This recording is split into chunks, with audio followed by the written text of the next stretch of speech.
I honestly did not expect for her to taste this good. Welcome back to What Can We Make With What We Have?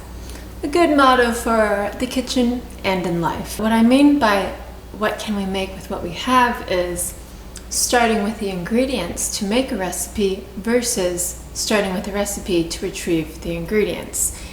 In the long run, you'll save a ton of money running to the grocery store. You'll save time and money from the remaining ingredients that you'll end up storing in the pantry, and with the best intention, potentially not seeing the light of day again. And you'll save storage space. There's tons of reasons to use what we have in the kitchen, and it makes cooking more accessible, more recipes. So all that being said, today I was inspired by pasta that I had in my pantry. This being edamame pasta, my favorite brand. Explore Cuisine has the best macros on the market for those pre-diabetic, diabetic folks out there watching their blood sugar, as am I.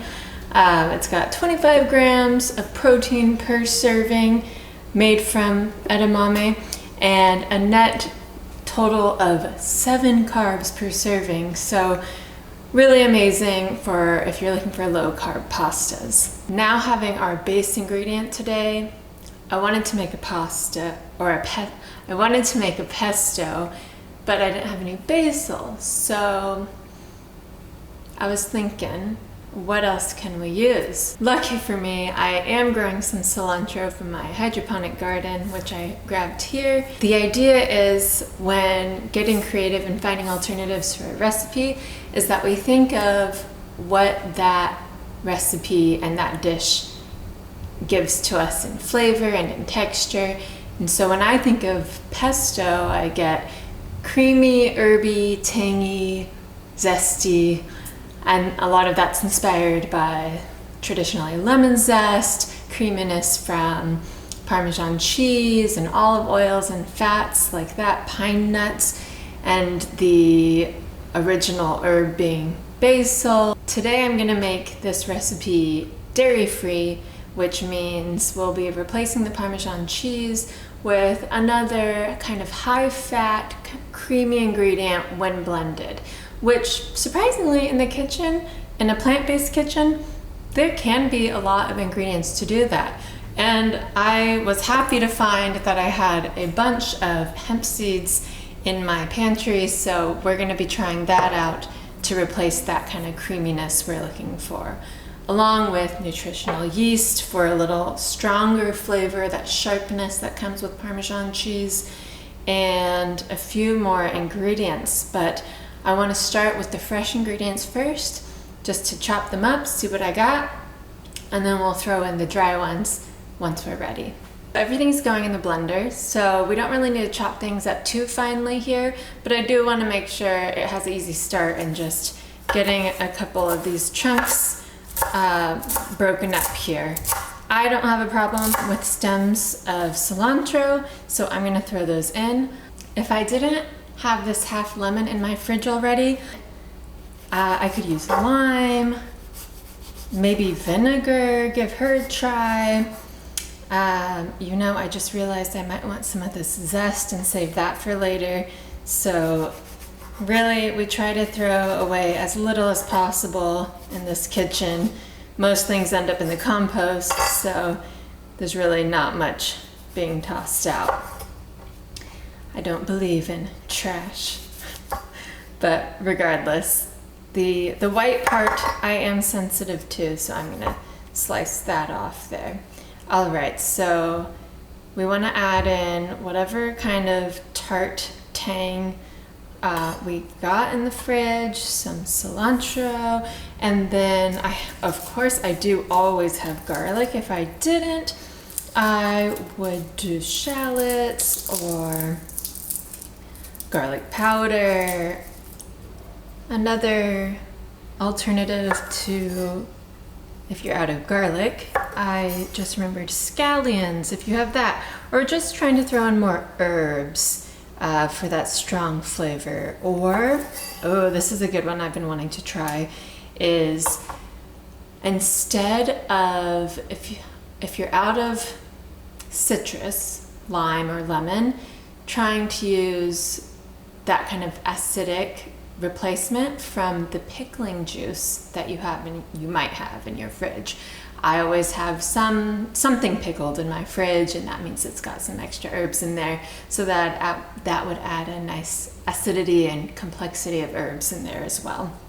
We're all about creativity and being open-minded, because like in life, we won't always have the perfect amount of each ingredient, but you gotta make do with what you got. I only have a small handful of that cilantro, so I'm also gonna add in some spinach, frozen spinach that I always have in my freezer. I personally find there's rarely ever a reason to throw something away. That's what the freezer's for. You throw it for later, not away. So spinach is something that I end up having some starting to wilt, and I will just toss it in the freezer, and it's again perfect for cooked foods, or in this case blended foods as well, because it can get softer. I've got that cilantro, that frozen spinach, garlic, lemon, extra virgin olive oil. We're doing a fourth of a cup, about fourth a cup of nutritional yeast, dash of salt. To add that creaminess, we're gonna throw in those hemp seeds to replace the pine nut. We're looking for kind of a heavy fat, not quite strong flavor nut. I have these sunflower and sesame seeds. A little different, but the idea is, again, that creaminess and nuttiness, really. I was able to get the blender base set up central for your view. So let's appreciate this shot right here.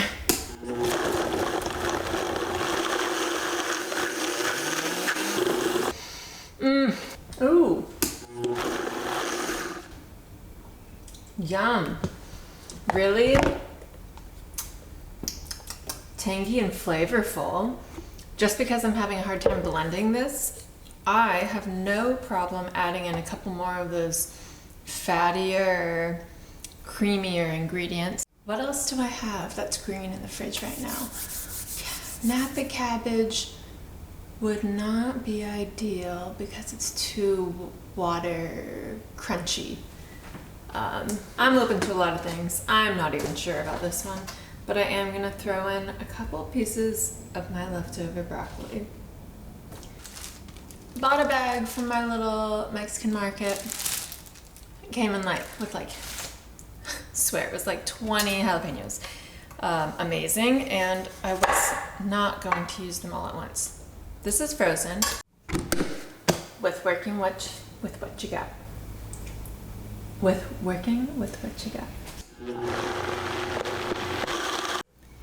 Good news, jalapeno is mixed.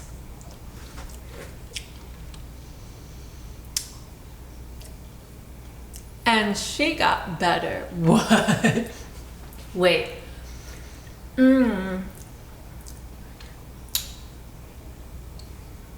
That's, you know what that reminds me of? That's kind of like a spicy cilantro, creamy cilantro dressing sauce. Okay.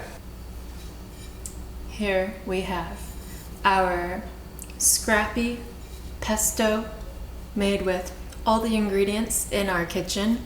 Oh my gosh. So yummy. Now, I've already been eating away. You might have seen me munch on some of this.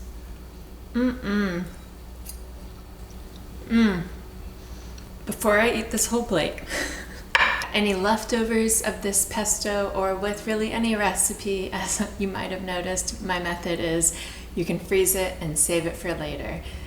Since it's a sauce, freezing it in cubes is better, and that way you can break apart each cube as you need it for up to 6 months, they say. I say whatever you think it still looks good. That could be longer, it could be less, I suppose, based on freezer capabilities. I hope this inspired you to get creative in the kitchen. Let me know what kind of fun alternatives and substitutes that you've come up with that you love, and I'll see you in the next one. I'm taking this to go. See you later. What time is it? 5:30. Oh no! I gotta go to the post office. No!